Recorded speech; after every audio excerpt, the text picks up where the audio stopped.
be honest, when I was growing up, I didn't dream of being a diplomat. I grew up in a poor, rural, small town in Pennsylvania, and I don't even know how old I was when I figured out what the Foreign Service actually was.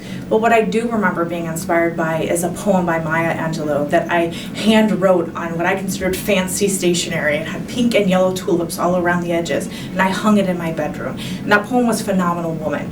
And it inspired me that as a woman, I could be or do anything I wanted. And her legacy lives on, inspiring others like poet Amanda Gorman, who spoke at President Biden's inauguration. And in her words, "For there was always light, if we're brave enough to see it, if only we're brave enough to be it." So I hope you find women in your life who inspire you to be the light as well. There are so many women that inspire me that it's hard to pick just one person. But if I had to choose someone that influenced me in my decision to become a diplomat and enter the Foreign Service, I would have to say Eleanor Roosevelt. She was the First Lady of the United States from 1933 to 1945, which makes her the longest serving First Lady in US history. And she was First Lady during a very challenging time with the Great Depression and the entry into World War II for the United States. And she was also a tireless advocate for civil rights, equality, and for fighting poverty in the United States. And for that alone, she would be a person worthy of respect and admiration. But I also admire her too because after her husband's death in 1945, she became the first US delegate to the United Nations. And in that position in the United Nations, she was one of the strongest advocates for the passage of the UN Declaration on Human Rights. And that itself has changed the way that the world treats the issue of human rights. She brought the issue of human rights to a global stage and changed the way that the world handles this issue and the way that we work together to try to promote human rights across the world.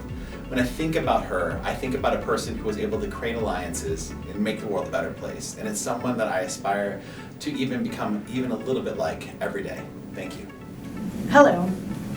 Holding the title of a U.S. diplomat is one that I carry with great pride. And there are many phenomenal women who have inspired me throughout my journey. However, if I were to pinpoint one woman in U.S. history, I would choose Supreme Court Justice Sonia Sotomayor, although Alexandria Ocasio-Cortez was a close second.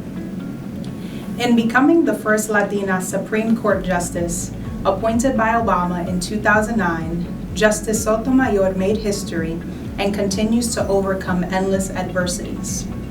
Her plight resonates with me, and I often draw inspiration from her extraordinary story. The odds were stacked against Justice Sotomayor, and she rose to transcend her circumstances.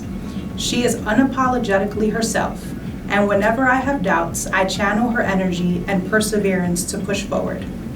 Justice Sotomayor is a fellow Puerto Rican and New Yorker, and living proof that anything is possible.